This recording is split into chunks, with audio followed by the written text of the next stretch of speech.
La toată lumea, bine v-am găsit la un episod pe canal, iar astăzi ne jucăm Car Parking. Este un joc nou pe acest canal, dar după cum vedeți am bani, am destui bani, chiar mi-ajung pentru ce vă face azi. Astăzi vreau să vă arăt cum puteți face această mașină de la începutul jocului, cum puteți să faceți să meargă cu cât vreți voi la oră. Fiți atenți, faceți ca mine. Trebuie neapărat să aveți că dacă vă cumpărați un GTR așa, vi se dă automat lângă ea.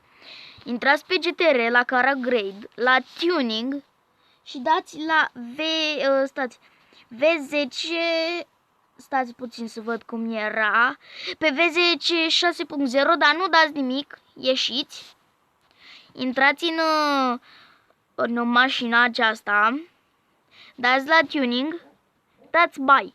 Dacă vi s-a făcut 580, nu e bine, stați.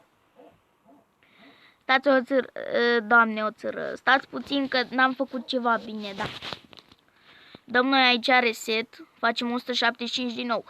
Nu e bine. După cum ați văzut, nu e bine. De-aia vă zic, stați până la... Doamne, pe ce am apăsat, mă? What?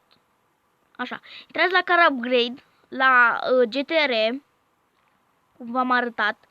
Dați la Tuning, dar de data asta dați pe V10 5.0. Nu dați nimica, nu faceți nimica. Intrați pe mașina aceasta de la început. Stai. Așa. Și dai Buy. Buy.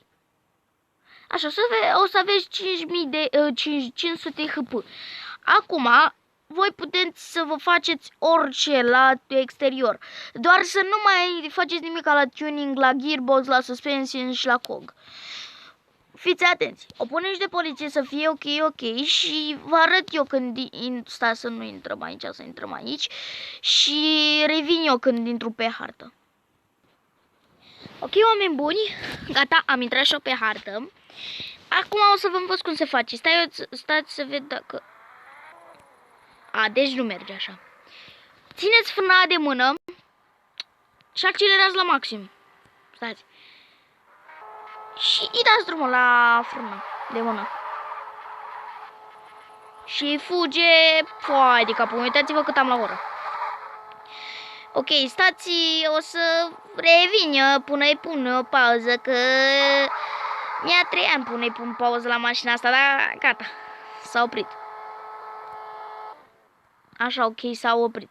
Sau mai e o cale cum puteți să faceți să meargă repede. Stați. Băgați pe așa, pe N, accelerați și o băgați pe D. Ia uitați. Gata, v-am arătat. Gata. Ho, potolește-te. Mașină. Ho. Gata. Ok, sau pe M. Cum ar fi? Da. După cum vedeți, trebuie să fiți pe a întâia viteză și accelerați la maxim. Se duce așa. Aici v-am arătat un tutorial cum puteți să faceți. Dar în următorul episod promit că vă arăt cum să faceți o mașină Chrome. Fără Game Guardian, pentru că am văzut că se fac foarte ușor cu Game Guardian. Dar nu, fără Game Guardian. Vă pup.